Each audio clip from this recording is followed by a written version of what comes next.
Hello, and welcome to another fabulous Ask Engineer, now broadcasting from Minecraft. It's me, Lady Ada, the engineer, and with me is AdaBot. Live from New York, it's Ask an Engineer! Thanks, AdaBot. Alright. I don't even know what just happened. Yeah. Welcome to another fabulous show. Thanks for coming back, even though we had last week off. This week is super fantastic. We have to catch up on 2 weeks, so it's going to be double good. Yeah. We were at Maker Faire last week. That's why. Alright, on this week's show, we're going to talk about the show and tell we just had. We have a letter from the Mailbag. Open source hardware papers are due pretty soon. We'll talk about the conference we went to, a little bit from Maker Faire. We have some site updates, some fun things to download, some other updates to our site, a big announcement that happened with a magazine that has a bunch of cool companies. There's some news in the world of Arduino, including a new IDE and Leonardo. We're going to convince you to make this number go up. It is 1018. We'll tell you a little bit more about that soon, and if we're lucky, there will be a Lady Ada Workshop Hackerspace made by Lego. We will show you some new products, including the Leonardo power supply, t-shirts. We also have a video from Becky. New camera. Yes, we do. New updated product, waterproof containers, switches, LEDs, Lots of LEDs. all sorts of cables, RF cables. pocket multimeter, credit card swiper. We'll answer your questions. We'll have a trivia question. We'll have a cat. All that Both and live more. and in Lego. Yeah, on Ask an Engineer. That'd be funny if it's like, we don't know what happened to my husband. All right. We're not just going to show the Lego cat. All right. You the Lego cat. There's a lot of stuff. Okay, ready to go? Is this like a Lego brand cat? What do you think? I don't know. It's not a Lego brand cat. Oh yeah, it just coincidentally fits. It's cool. Yeah, it's a modified cat. All right, so we're gonna keep going. Code today is? The code today is Lego. 10% off many things in the Adafruit store. 10% off. Just use the code Lego on checkout. Pretty much anything we make. Yeah, anything made here at the Adafruit shop. Yeah. All right. We're back. We were at Maker Faire. Yes. We'll talk about this in a few minutes. Let's get the show started because we're gonna run out of time. I know. Let's zoom. Okay. All right. We had the show and tell. Show and tell. We Zoom. had Scott and JP. Scott and JP were on. Scott showed off his capacitive touch LED blinkometer thingy. That's right.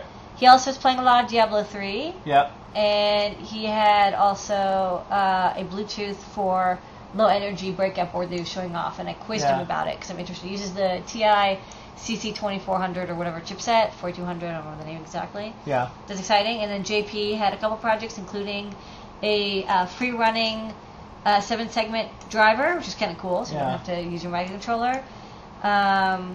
He also had some sort of Internet of Things, Yeah, that was pretty neat.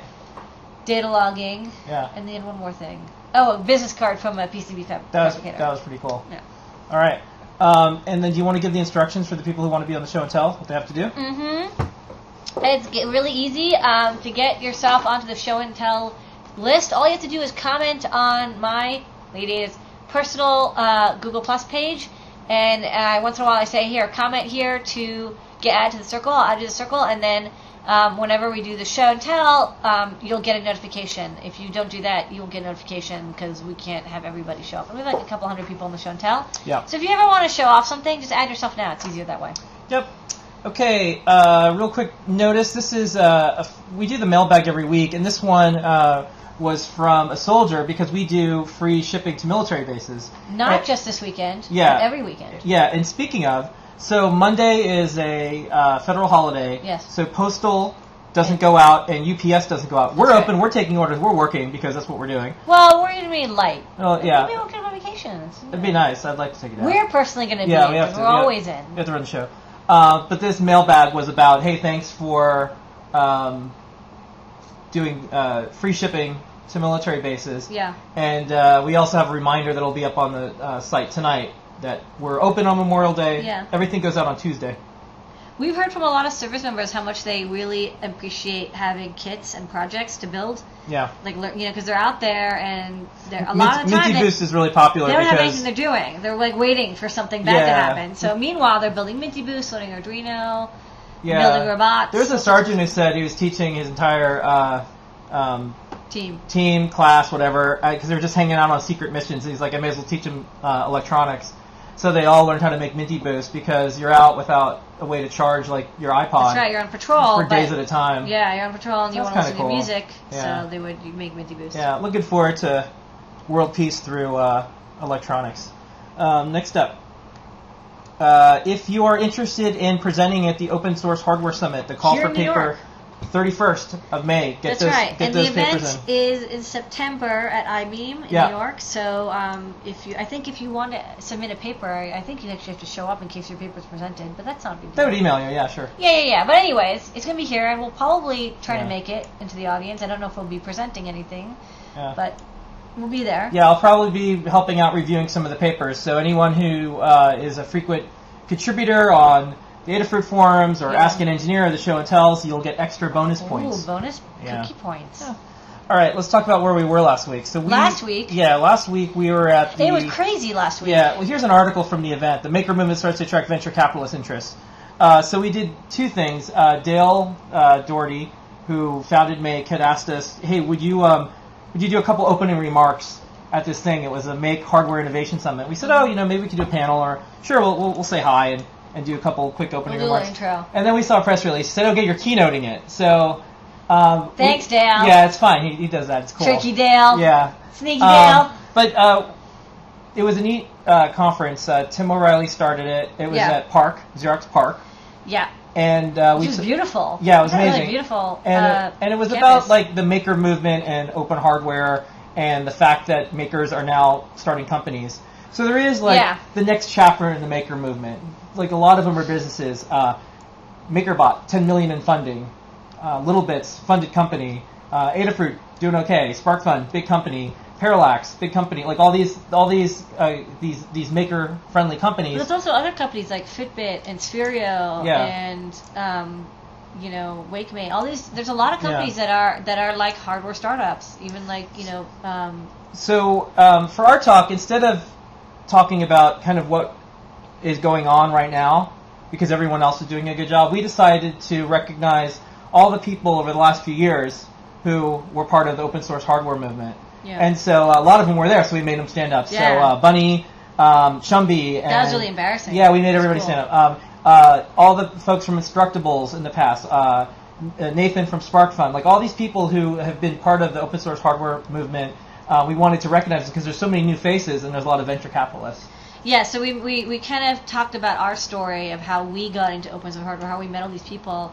And it was very short. It was only a 20-minute talk. But what's interesting is that we could have made it a 2-hour talk. We could have tied absolutely everybody in the open source and hardware and community together through these personal relationships of, we went to a party and hung out and like got drunk, or like we met up at a conference and like crashed together, or like every combination of like I convinced somebody to move out here because I was lonely, to like I went to school with this person and I saw what they were doing and I thought that was really impressive, so I wanted to do it too. So like every kind of personal interaction. So we opened up and we talked about there was that show Connections where a candle turns into Edward Burke. Arthur Burke. Edward Burke. I don't know. And so we talked about like how there was just a few people for a while. I used to keep track of every open source hardware project. Yeah. Now it's absolutely impossible. Yeah. But we traced it back to all the way. So anyways, we'll post it up later. We'll try to do that presentation. Yeah. It was James Burke. You can tell it's hard we are. James Burke. Also, of course, there's this giant event, Maker Faire. And we got a chance to catch up with a lot of friends. Maker Faire I think they hit capacity. It is huge. 1 o'clock on Saturdays it's nuts. Is like there's like a flood of it was kind of it was rough. I'm kind of glad we didn't do a booth. I mean, like me personally or you personally, we couldn't do a booth. Yeah. We just don't have the stamina to sit there because it's like Ask an Engineer but for like 10 hours. But maybe at some point in the future we'll have some sort of booth there. Well, the thing is, we thought we were going to take photos and we wanted to take it, we were going to like document the whole thing. Every 10 feet we were just talking to people, which is kind of the point. We met everybody. I can't even remember everyone we met because we met so many people. The highlight for me was meeting Phil Burgess. Yeah. Paint Your Dragon. Yeah. He had an excellent booth.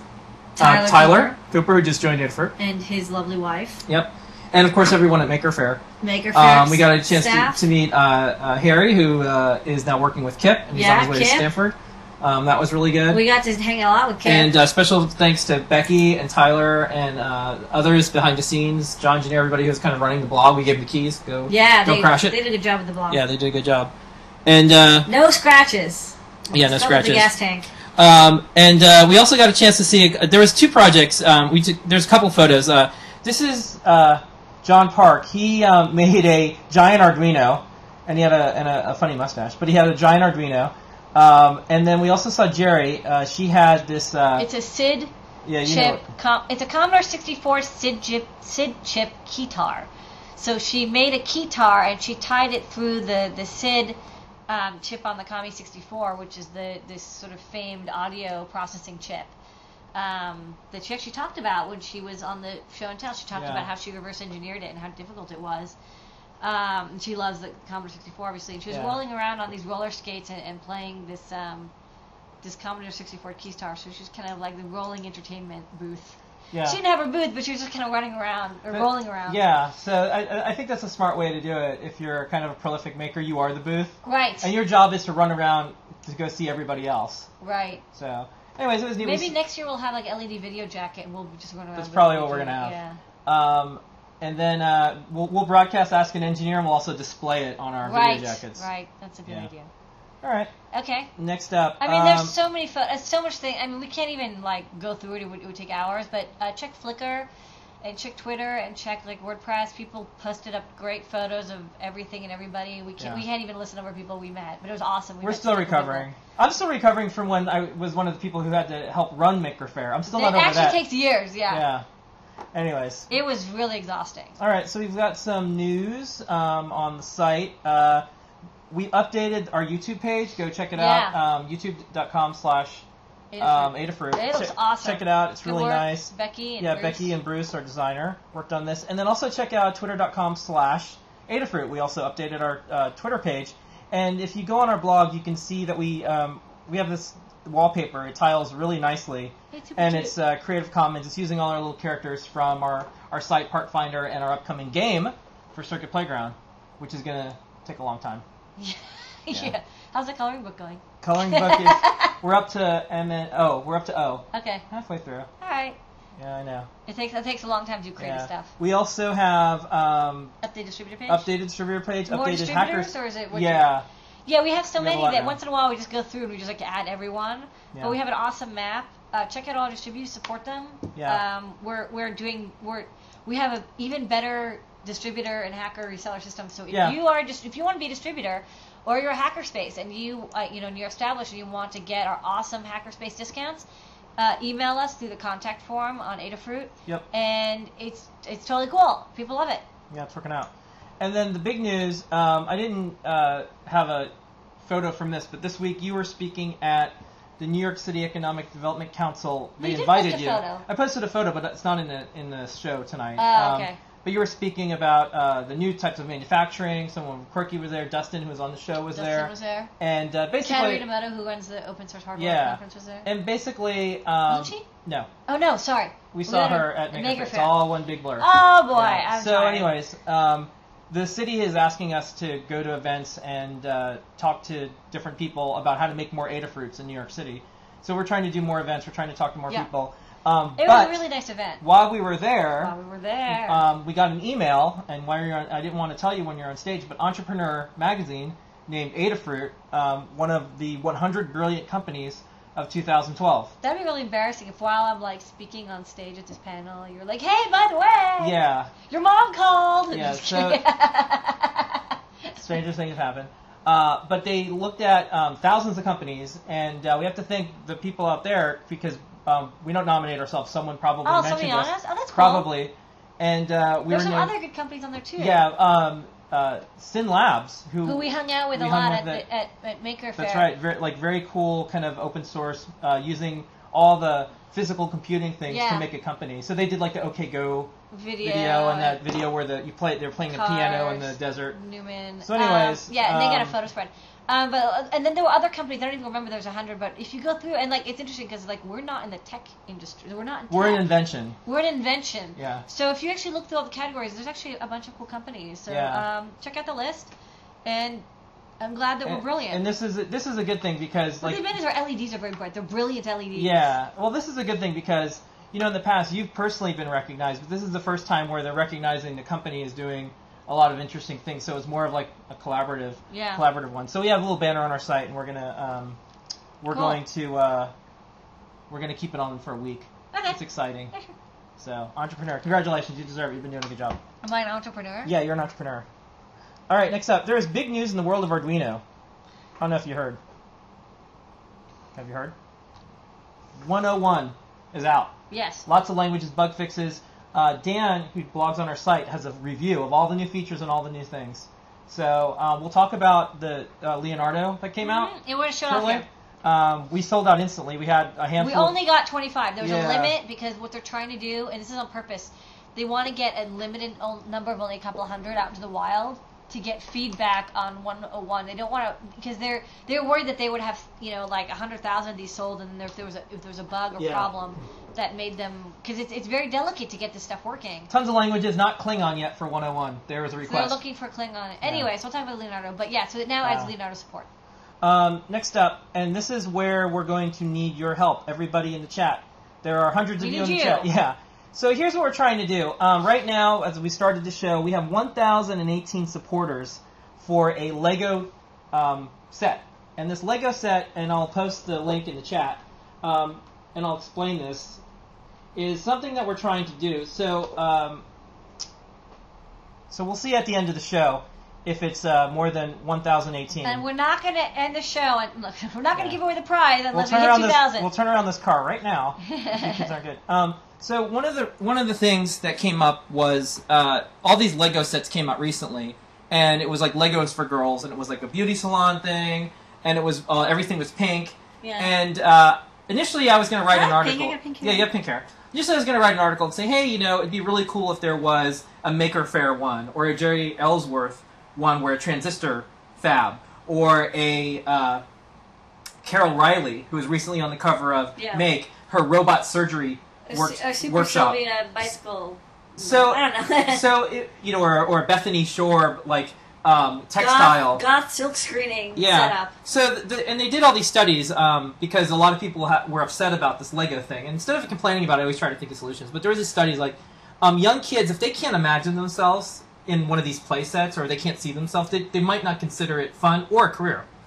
Okay.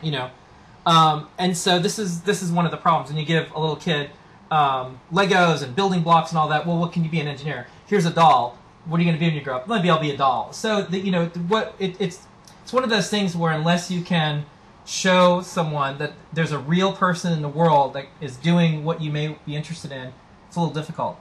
So we thought about this, and I didn't even tell you about this. I kind of just did it.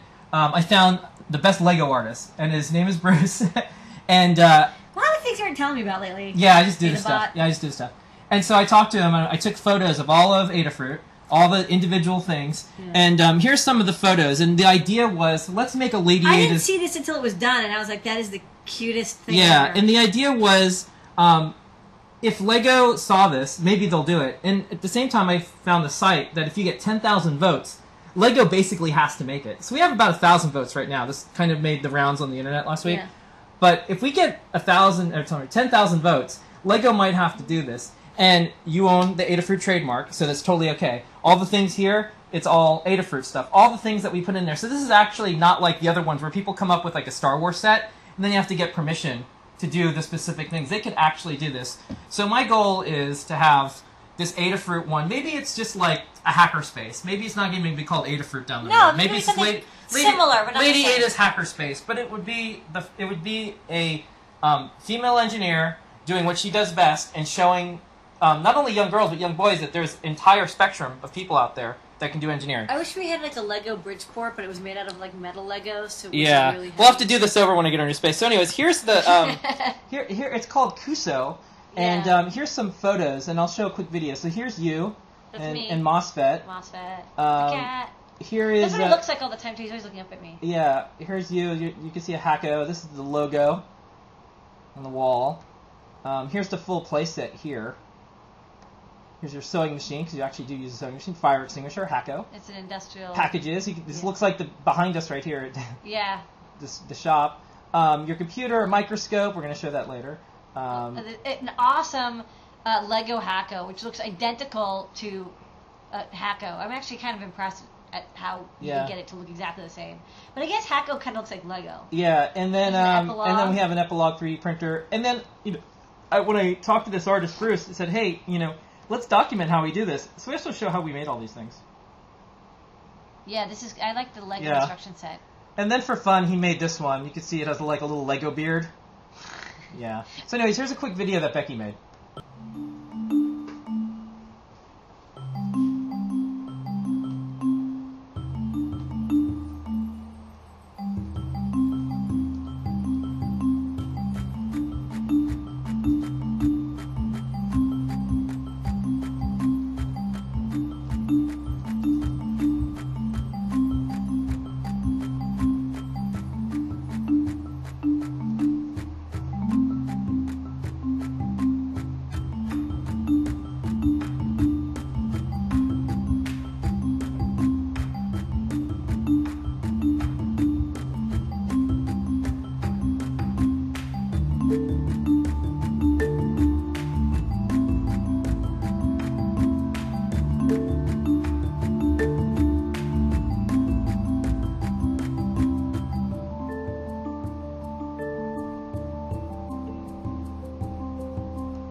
Alright, so... That's it. Yeah, so... Can I show something on the overhead, maybe? Like, well, sure. Here, I'll go to the... There you go. This is it live. I think I can... No, I think you should... You really want to... Yeah, carefully detach. I just want to show this cool Hacko. Look at this adorable Hacko. This is like the cutest damn thing. Yeah. There you go. So you can store the soldering iron here. Or maybe that's the adjustment knob. I don't know. Yeah, someone said real Hackos look fake. It's true. Yeah, it's interesting. This does look exactly like a Hacko because they have really bright colors now. It's creepy how good it looks. Anyways, and that's the cutest. Yeah, Bruce thing. did a great job with this. So and the sewing machine looks just like my I have oh my goodness, I'm breaking stuff. It looks just like my Singer with the little power buttons, and it's got a motor on the bottom. Yeah. We'll probably end up doing this. Will the show set. And then eventually. The cutest thing over here. Yeah, you can. No, don't do that. No, please I no. Can't? No. I don't know. I can't. When it came here, I had to put it back together. I don't. Oh, really? Okay. Here, I'll show close up. Yeah. So you can see the pick and place has these little reels. Yeah. On the side, and I think they can rotate. I don't want to break it though. And and then there's an epilogue. And maybe we can make a version where you can. You know what's interesting is the folks from Mancorp and the folks from Epilogue both posted this on their site because they're like, "Oh my God, Lego versions of us." This is so cute. Yeah. Yeah, those are like the cool. And then there's a little safety extinguisher and stuff. Yeah. You can see sometimes I'm here on the floor, I'm sleeping. Yeah, this is like... This is actually what happens here. I'm really tired, Yeah. I'm going to sleep under the laser cutter. I've slept under the laser cutter before. Well, near it. In front of it I used to.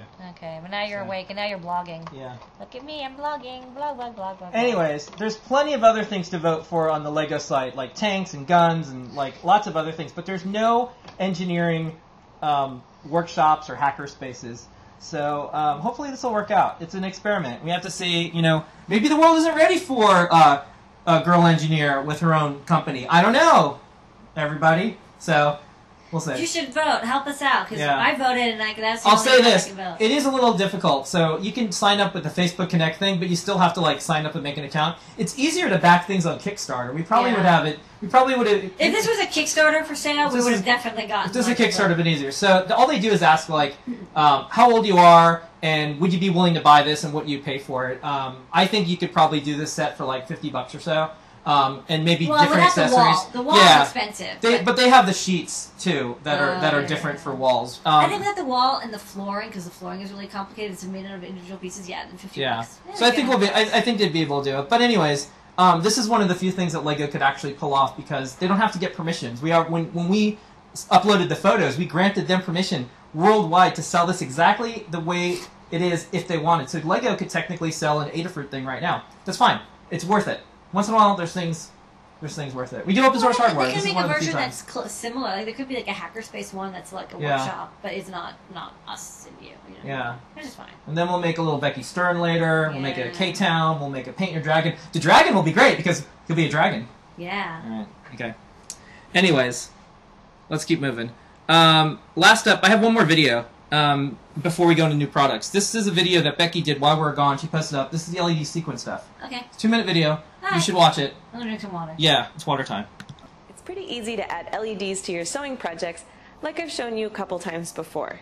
But if you don't want components sticking up from the surface of your project, and you don't mind using a soldering iron, you might try to make these, LED sequins. You can pick up most everything you need from the Adafruit shop, including surface mount LEDs, conductive thread, a needle and battery holder. Stop by your local jewelry supply or craft store to pick up some tiny silver beads. First, tin the LED contacts and the beads with solder. Then carefully reheat the solder and allow it to flow between the bead and LED contact. Use a pair of tweezers, and you might have an easier time using a third hand tool as well. You won't readily be able to tell the polarity of your new LED sequins, so I like to test them right before I sew them to make sure I've got it right. I've seen other people use gold and silver beads to indicate the polarity, and you could also use a fine point permanent marker on the back. To build your circuit, start by sewing one side of the battery holder to the fabric with conductive thread. Sew a trace up to where your LEDs will be and leave a long tail for picking up later. Add another line of stitching from the other side of the battery holder and again leave a long tail. Now when you pop the battery in, you can use these two tails to test your LED's polarity before sewing. If you plan to make a lot of sequins, you can leave this tester jig set up while you work on a larger project. When working with conductive thread, tuck your thread tails into some previous stitches before cutting, as free-hanging thread tails can cause shorts in your circuit. If your thread starts tangling and seems too twisted, just let the needle hang down from your project to untwist. Once you know which side is positive and which side is negative, you can stitch one or the other to your fabric. Repeat with the other sequins, wiring the positive sides of the LED to the positive stitching line coming from the battery. These 3 sequins are wired in parallel, which will give them each the necessary 3 volts to light up. If you need help figuring out how to wire your LED circuit, check out our iOS app, Circuit Playground. Remember not to let the positive stitching touch the negative stitching.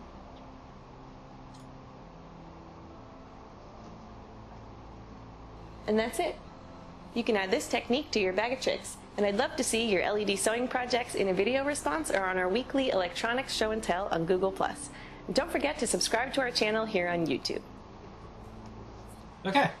Very informative and interesting video from Becky. Yes. Yeah, what I like that we're doing now is our wearable stuff is heating up. So Becky's doing these kind of foundation videos to get you ready. And we have a pretty cool kit coming out that Becky worked on. Yeah. And we also have, of course, all of our wearable stuff. So before we go into new products, let's tell the code again. The code is LEGO. LEGO. And remember, we're trying to get this number. It was 1,018 when we started the show.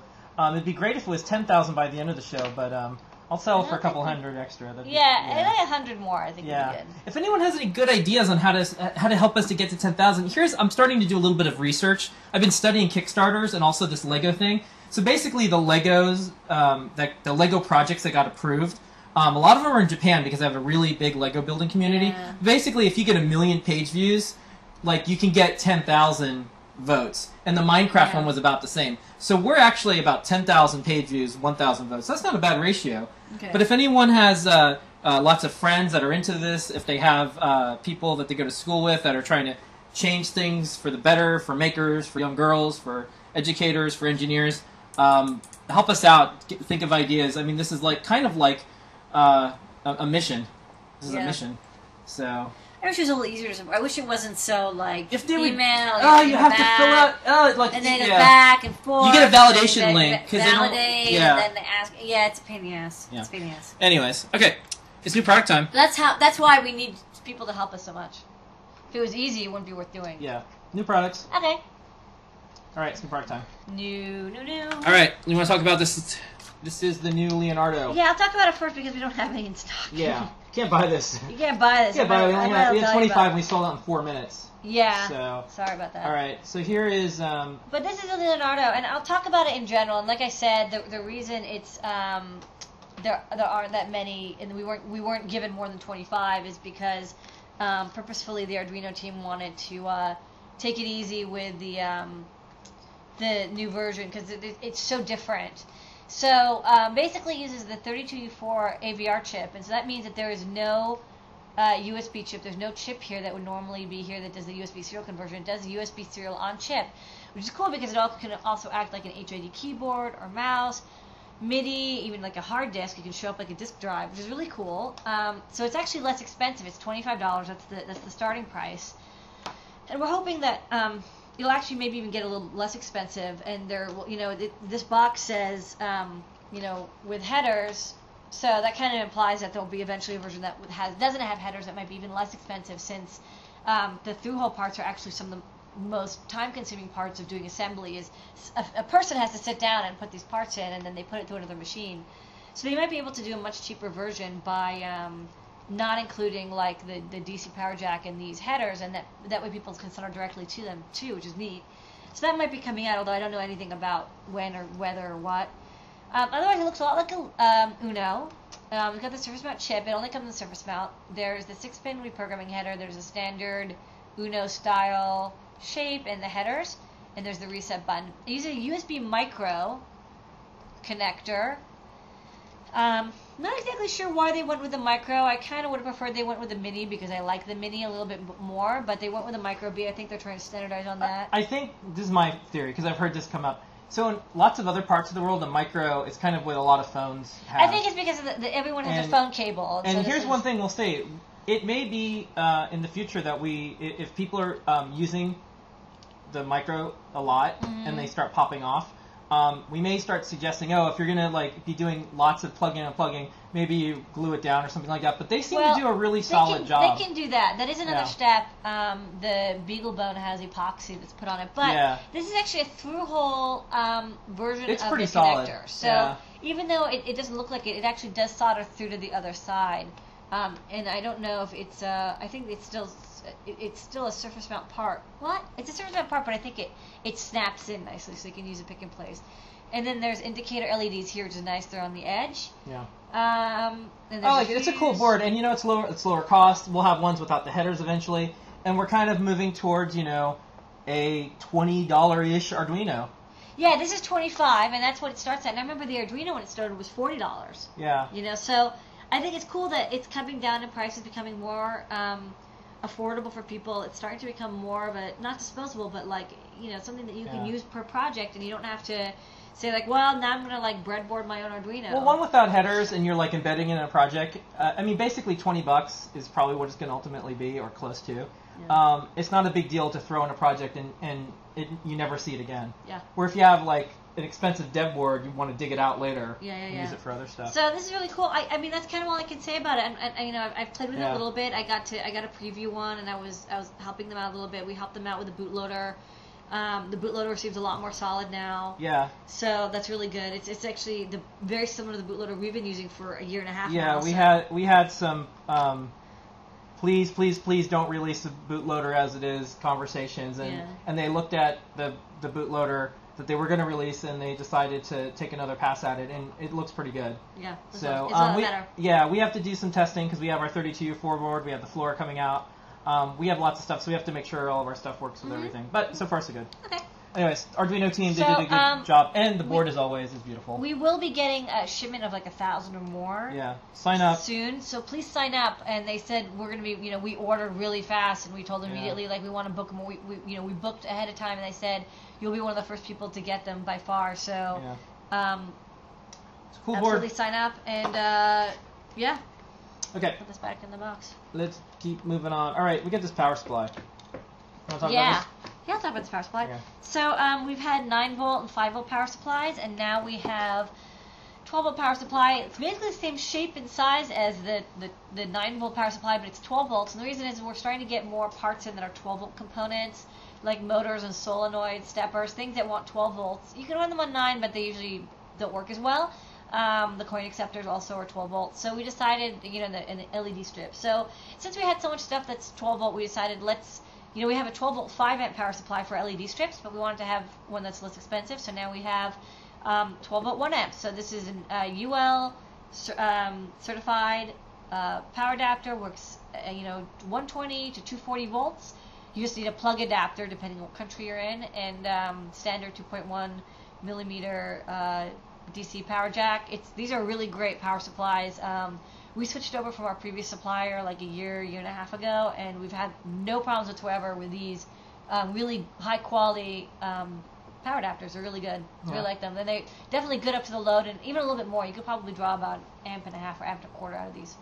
All right, next up, a long time ago people asked us if we were going to have an Adafruit line of shirts, and we said we are going to have some shirts soon, but we're going to go to a little bit different way. So the first one we stocked in the store was engineering is fun with explosions. I think that was a cool shirt, and then I forgot the name of it. I'm not really here. It's like math with explosions. Like math with explosions. And then the next one, this is the one we've been working on for a while. So we sell the Horowitz and Hill Art of Electronics book. Yeah. And we sell so many that they like us. It's my favorite novel. Yeah. And there's a beautiful illustration from Horowitz. And it's Transistor Man.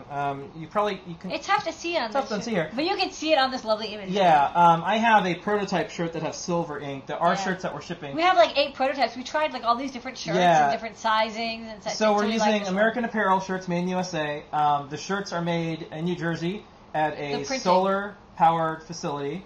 And they're direct to garment, which is super cool. So, which means that we can keep these in stock a lot easier than most shirts. Like they go into like basically an inkjet that prints directly on our shirts, and this is like basically like if you can afford this large machine, it's much faster and much easier than silkscreen. And I think actually the image is different size depending on the size of the garment. Yeah. So the extra large has the graphic is bigger proportionally than the small, so that it does, because otherwise you get like the same size. So we got permission from the authors, Horowitz, who made the illustration, and the publisher, and I have a voicemail from Horowitz saying, wait, I'm going to scan you even a better one. I got the original art from my attic, so I'm going to save this voicemail for the rest of my life. Yeah, he's got like the transparency from his attic. Yeah. He pulled it out. And so it's like worth millions. It's really cool. We're selling these, like we're not making money off of them, but we are selling them so everyone can get them. They're the same price as getting just a blank shirt from American Apparel. Yeah, it's the same cost as going to American Apparel. So yeah, basically with the discount and the printing, it like ends up being about the same. Anyways, for people who love electronics, this is an excellent shirt. And everyone, and actually it's funny, we went to Maker Faire, and Mighty Ohm had his own. He made his own. He made his own shirt, which is really funny because we were wearing our Transistor shirt. But his was like handmade, and he was like, "Well, yours like looks a lot more pro." Yeah. His was like hand painted. Okay, next up, we have a new camera. This is the 5 megapixel one. We had a previous version that's 2, but this is actually a new camera. There's a few differences. Do you want to talk about the? Yeah, I'll show it off. Differences. It's very similar. It's a very similar make, similar chipset as the previous camera. It still has, you can adjust the focus. Back up a little bit. You can adjust the focus and zoom in here by bending this. There's a button that you can use. When you press this button, it sends. If you have the software running, it'll take a snapshot. You can barely see here. There's a little knob that changes the brightness of the LEDs. There's 8 LEDs inside to illuminate. And we've demoed this on the show before. It also comes with a stand, which I have back in the box, and you can check out the photo for a picture of the stand. But the nice thing about this one is it comes with 2 different caps for protecting the little point here, the camera. I don't know exactly what it is. I guess it's the focusing module. But you can remove them. So the previous one we had, you couldn't remove them, which meant you had a limit of how much you could focus in and out. Now, because you basically can take it off, you can focus freely and much easier, and you can basically use the entire focusing range. So you can switch these out if you want, or remove it. Here, let's snap this back in. So you can focus closer, farther, or remove it altogether. And it's also a 5 megapixel camera instead of a 2 megapixel. I haven't reshot the photos. CMOS or CCD? This is CMOS. Yep. I don't know. Check the product page. It has all the details. I'm pretty sure it's a CMOS camera. It does actually take. I compared it to the 2 megapixel, and the thing about 2 versus 5 is it's only twice as many pixels. It's not so it's not like significantly crazy better. But I did look at a die, and I could see a little clearer. So altogether, I think this is a big improvement. Yeah, I mean we're treating this as a new product. I mean the big thing is the caps that pop off, so you can get a little closer. That was but if you have the previous one, I still use the previous one for everything, and I can't tell too much of a difference, but I'm not doing all the same stuff you are. So. But I mean, we ran out of the previous, and I was like, you know what? Now's a good time to update. We like to update our products a lot. Yeah. That's one thing we do here. All right, next up, and here's a couple photos, by the way, of Yeah, Something that's a die, and that's me Yeah. at 200, and this is at 20. Okay. We're going to keep moving along fast. We only got 20 minutes. This is an updated product again. This is the... Yeah, this is a thermocouple Thermocouple. amplifier. So the old thermocouple amplifier we had used the Max 6675, we had the K-type thermocouple amp for Maxim. And it's totally awesome SPI thermocouple amp. The only problem is they discontinued it. And so basically the prices, it was really hard to get, and the prices were not consistent, and it was like a pain. So they came out with the new version, the 31855K, which is what this breakout board is. Fortunately, it's not 5-volt compatible, so we had to add some circuitry to make it 5-volt compatible, so that's what we did with this breakout. Otherwise, it's pretty much the same. It's not completely code compatible because it has a wider temperature range, so there's a little different math. It also has an internal temperature sensor you can read, so that's kind of cool. So you can read the temperature at the chip, the cold condensation temperature, and also the temperature at the end of the thermocouple. So that's kind of cool. So it's basically the same price. You get some more extras. We have this in K only at this time. We don't have any plans to have N or J or T thermocouple amps. We'll see if there's a huge demand. We might make versions, but right now we have K thermocouples and K amps, and that's kind of what it is. Okay, next up, waterproof AA battery holders. Yep. Which are super, super, super handy. We have almost a full line of waterproof stuff now. Yeah, I really like this because I was actually looking to buy battery holders, and I was speccing a bunch from a couple of companies. This one company's like, oh, we have a waterproof one, and it's like, 40 cents more, 50 cents more, and I was like, wow, I'm totally gonna get that.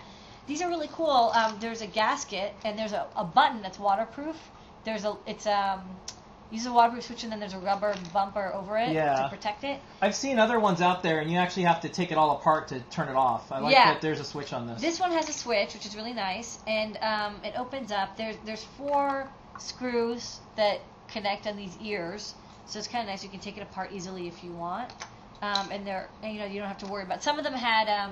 Some of the ones that I got, they didn't have inserts, and so you could only attach or detach it like 10 times before they stripped. The previous one that we showed on a last show was it Ford? It was 3 AA. 3 AA. And this is a 2 AA. And then if people like these, they'll probably get a 4 AA one. Okay. And this one has red and black wires. Basically, it's like your happy battery holder, but you don't have to worry about the switch or the contacts getting damaged. Yeah. When I took some projects to Burning Man, the dust would get in and it would corrode the contact. So what depth do you think this could be good for? This isn't what I would call like a super submersible. There is a gasket. You could also beef up the gasket. I'd say this is weatherproof, and you could probably dunk it underwater up to like a meter for 30 minutes. Which this I think is not for James Cameron exploring the bottom of the ocean. No, it's not. That'll be the Pro Series. It is water. Technically, it's waterproof because it's fully gasketed. But and I looked inside. It's potted. Yeah. But they don't have a rating. It's not rated for being waterproof. When I was looking around, I thought it was like 10 to 20 meters would be pushing it, but that would probably be okay. You might, but it just depends on how much time you want to put underground. But if somebody wants to test it out and test try it, that'd be awesome.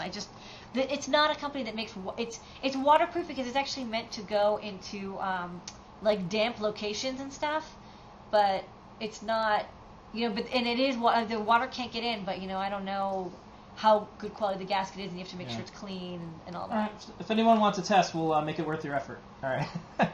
Next up. We've got some switch. I've been playing. I can't help it. The wire switch is addictive. Yeah, I've been playing with this one. We've got switches. So we've got switches. Wait, go back. So the first one. I have to go back. Yeah, because it's easier to see. I was clicking that one. I like that one. Click on it. Right. Okay.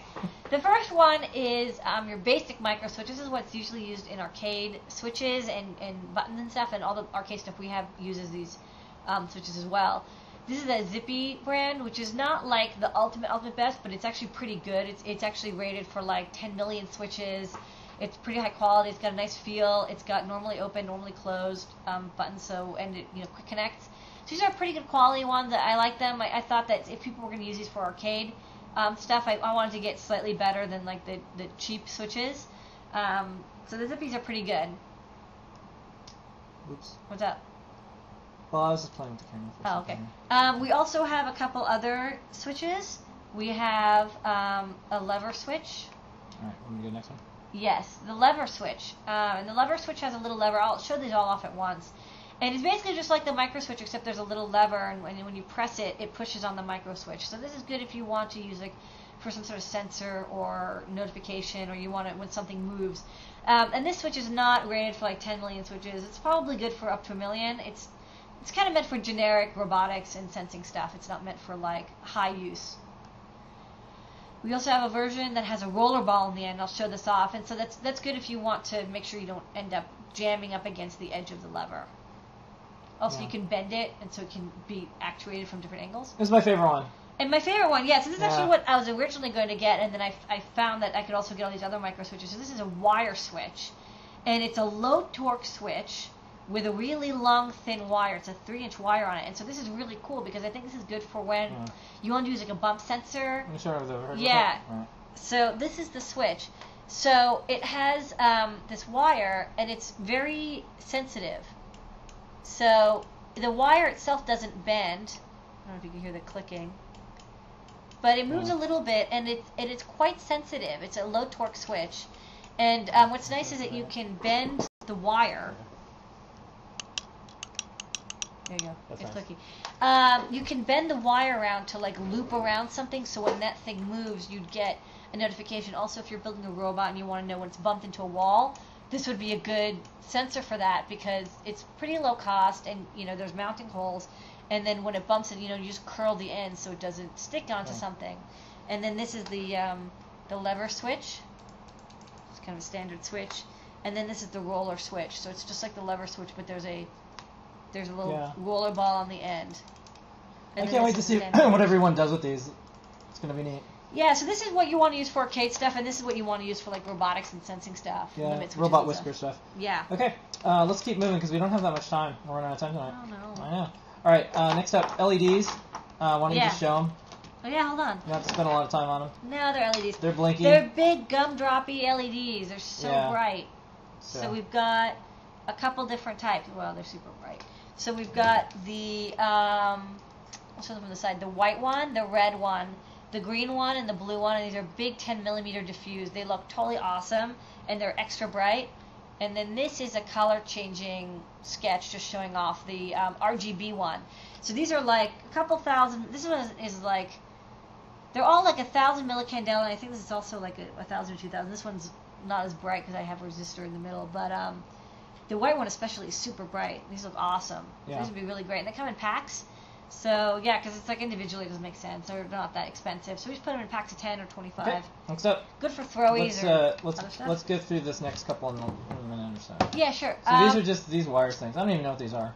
I completely. So when you're doing doing RF stuff, a lot of times antennas almost always have SMA connectors on them, and this is that connector. It's kind of a chunkier connector, and I'll show one of these on the overhead.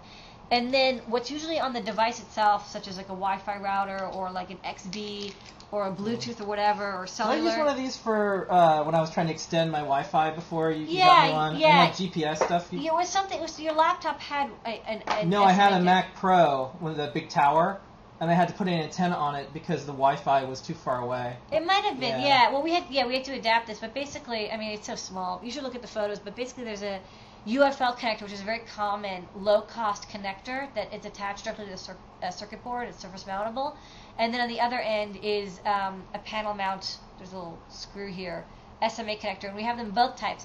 RPSMA, which is good for Wi-Fi router hacking, and SMA, which is good for pretty much everything else, including cellular, GPS, et cetera, So these are really handy. We're going to be doing more cellular GPS and cellular GPS and Wi-Fi projects. Okay. So having these is really handy. Next up, I like this. We went through a dozen or so pocket multimeters, and we finally found one that we really, really liked. So this took a lot of testing, but we're happy. This one is the best. Yeah. Definitely by far. I tried out, we had a box of 12 of these. Yeah. So I'll tell you what's cool about this. First off, it's got a hard shell case. I'll go to the overhead. Yeah. So first off, it's small. So it's like pocketable. The wires wrap in, and then there's a hard shell case, so it's protected. Yeah. Whereas and it also the little thing holds it in the position, so it's off. Yeah, it holds it. So this only closes if it's off. So it reminds you, it has auto off, and so a lot of the other pocket multimeters, the wires just were hanging out, and they would get tangled, which I didn't like. So I like that this keeps the wires I did the safe. pocket test. I walked around with these for a while, not all at the same time because there was 12, but. Yeah. Just one at a time. So it does voltage, AC and DC. It does resistance, diode test, and continuity. And the continuity, I don't know if you can hear the beep, but it does beep. Yeah. Beep. It has a beeper, so that's really good. It does capacitance. I don't have time to show. I was going to show all these off. It does frequency. We're going to be doing a nice multimeter video, by the way. So yeah, we'll do one. Yeah. Battery test, which is like voltage. Battery test, which is like a voltage test, but with a drain, so you actually get like the non-floating voltage. Microampere and milliampere current measurement. So most pocket multimeters don't do current. They don't do capacitance. They don't do frequency. This does it all. It's auto ranging. It's auto off. Yeah. It's goes nicely into your bag or your purse on the go. So I carry one of these around with me. This is pretty much it. This is perfect. The only thing that it could do better is have a backlight, but I didn't find one that had a backlight. Yeah. No pocket multimeters had a backlight, so that's what it is. Okay. But it does have a replaceable fuse, which I really like. I opened it up, so if you blow the fuse, you can replace it, and data hole. So yeah, I like it a lot. It's really great. I really like You have one in your purse. I have one in my purse. Okay. All right, and let's try to get to the credit card reader thing, because that's kind of the star of the show tonight here. So we've been looking around for 2 and 3 track ones. We found ones we really like, and we're going to do a live demo. I'm going to try to do this demo. This is so a little intricate, but we'll see what I can do here.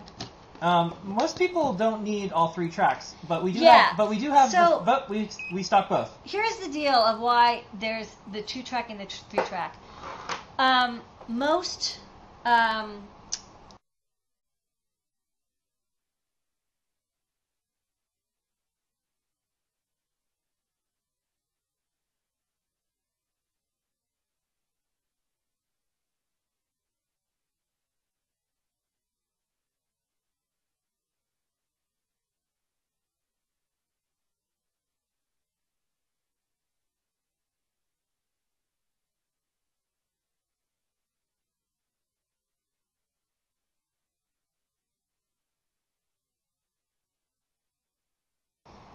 So let's see if I can do this. So I've got an old credit card here, and I've got the swiper.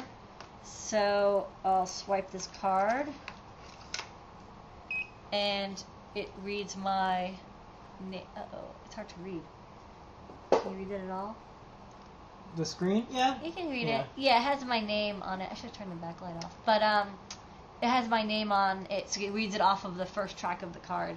Yeah. So yeah, basically this works over PS2. It's meant to be a keyboard wedge, which means it's intended to go between a PS2 keyboard or like a barcode reader.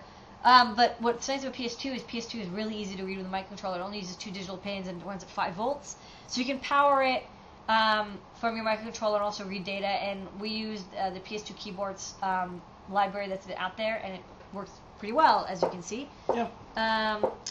Yeah, so you can use our PS2 adapter cable, which we have in the store, and that way you don't even have to cut the connector off or anything. And yeah, you don't need a level shifter or a serial converter or USB or anything. So yeah, we have this reader basically in 2-track or 3-track. Basically looks the same. There's a little LED indicator that tells you if it read the card, and it beeps when it reads the card properly. Okay. Works great. We got through that was it for new products. Oof. A lot of stuff. There's a lot of new products. All right.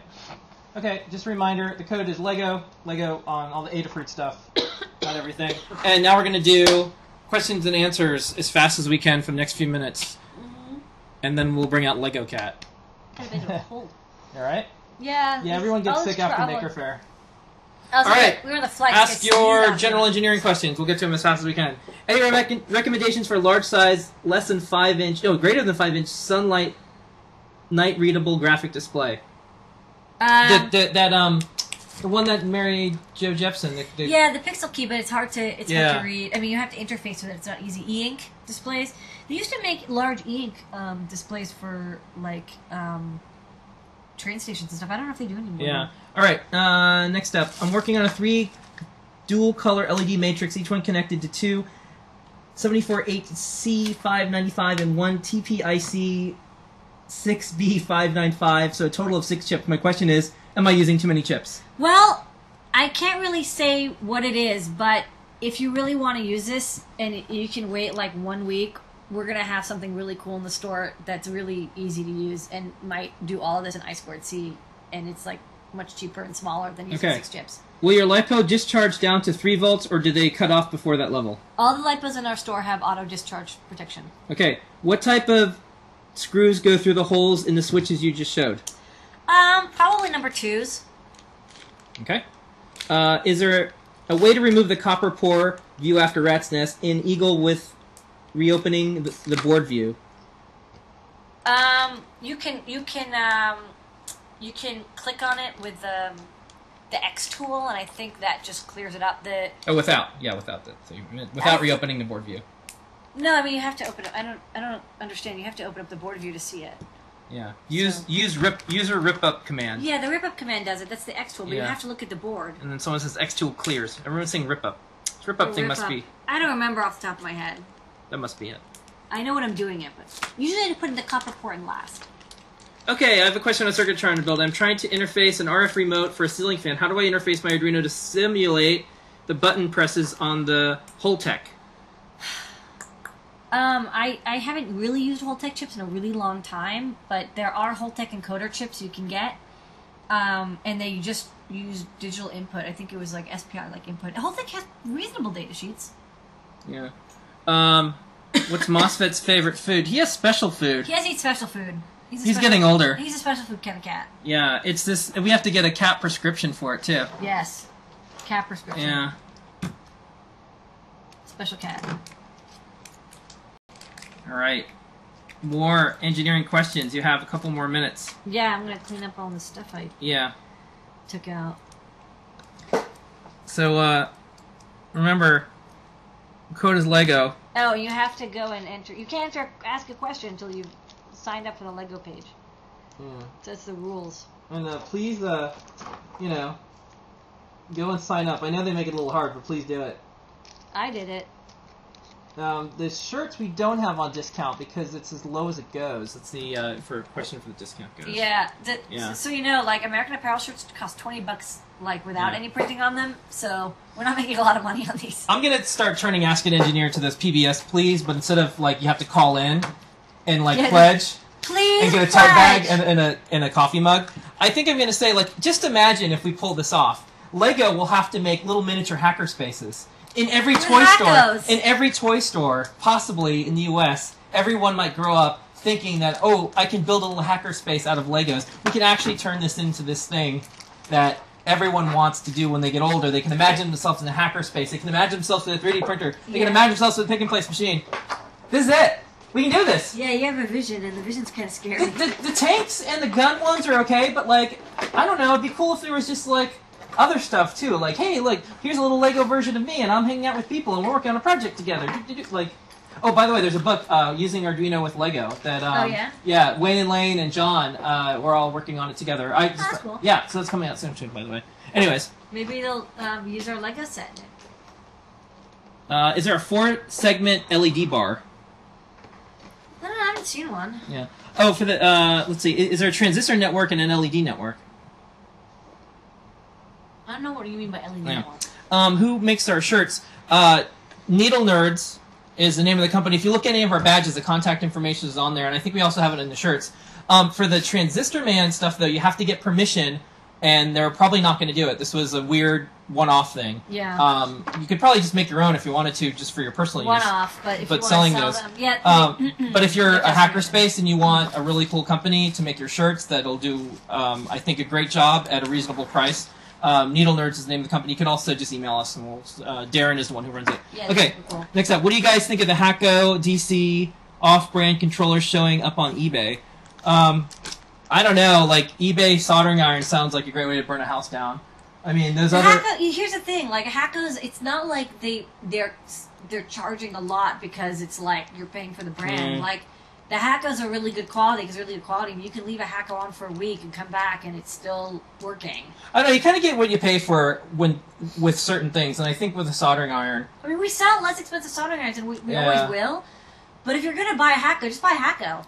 Yeah. I mean, if you get a cheap soldering iron, you get a warranty and if you get a cheap soldering iron that looks like a Hacko, it's still just a cheap soldering iron. It doesn't magically become Hacko quality just because it looks like it. Will Becky be on next week? Yeah, probably, because we're going to release a new kit. kit. We're going to release a new kit. Next up, can we use the Leonardo bootloader with the Mega 32U4 breakout board? People have said it works. I haven't actually had a chance to try it because I'm still testing out stuff. But yeah, it should work. Yeah. I'm going to try to see if I can get the IDE to work with a 3224 board, some backwards, so that all the people who had them so far can use it. Yeah. All right. We're going to do a trivia question now. Trivia question. It's trivia question time. Okay. Because it's 11 o'clock. We're going to just go 1 minute over. All right. Sorry. No more questions. No more questions. That's the end of the yeah. So okay. the rules are, if you've won something from the trivia question already on the Adafruit show, you can't enter again. So go and make yourself a sandwich. The first person who answers with correct spelling in the chat that we see is the winner. The prize today is a pocket multimeter. Yeah. All right. Awesome. Everyone loves this. This is going to be a visual question. You ready? Yes. This book is celebrating its 15th anniversary. Who wrote this book? Burke. First and last name. Who wrote this book? And middle initial. Well, first and last name is okay. Okay, fine. The Cathedral and Bazaar is one of the best books on this crazy thing for open source. Oh, Benzene, Eric S. Raymond, you got it. That's right. The Cathedral and Bazaar. I assume that you probably read this or knew about this. That's why I said middle initial. Yeah, I know. Because he always goes with his middle initial. Yeah. No, I did read this. It's actually, it's a... Look, Eric Raymond... It's still relevant. He's kind of nuts, but he wrote a good book. It's still relevant. It is. It's still relevant. Release early, release often. Yeah. So, it's there. Yeah, it's interesting. Actually, yeah, I should go back and read it again. I haven't read it since it came out. Yeah, John Junior suggested this one because it's the 15-year anniversary of this. Okay. A lot has changed in 15 years. And yet nothing has changed in 15 years. Really? Oh, deep. Okay, what do you want to show while I'm going to show this multimeter because I want to show this multimeter. This animal. Go fetch the cat. I'm going to show off this multimeter. All right. Okay, so portion of the show is when I do my animal handling. Okay, so I want to show off. You can measure a battery like this, and this is auto ranging, so it's kind of nice. You can also measure resistance. So you have a little resistor, and you're like, I don't know what the value is. You can measure it, and it's like 47.9 kilo ohms, and it's nice. It has a little K ohm here. And then for capacitor, you can have like a 0.1 microfarad here. Yeah, there you go, 110 nanofarads. That's pretty close. Wait, you have a cat? Yeah.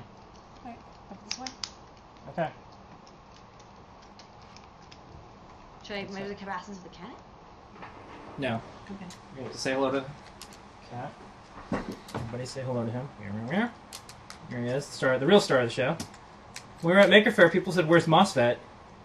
Like we carry him around with us. Well, maybe in New York we can bring him, but I think that'd be pretty terrifying for a cat. 100,000 people trying to pet him. MOSFET. Or it might be the awesomest thing ever. He might die of happiness. Yeah. All right, so that's it for the show. Thank you very much, Becky and George and John and everyone who showed up. Scott for posting up some links. Thank you for that. Once again, the code tonight is LEGO, 10% off many things in the store. Please, please, please figure out ways to get us to 10,000 votes, because wouldn't it be crazy? Yeah, there's a version of me that's going to... please, please, please. Yeah. Please vote. It's like a little voodoo doll. Be careful with it. Pet the cat. Yeah. Oh, someone mentioned Pinterest. Maybe that's a good idea. We'll be back next week. I think Becky's going to be on the show. We're going to clean up here, and I'm going to go to sleep. I'm going to go to sleep, too. Yeah. All right. Thank you, everybody. Here is your moment of Zener. A cat. Oh, it's such a good cat. Yes. Meow, meow, meow, meow, meow, meow, meow, meow, meow, meow, meow, meow, meow, meow,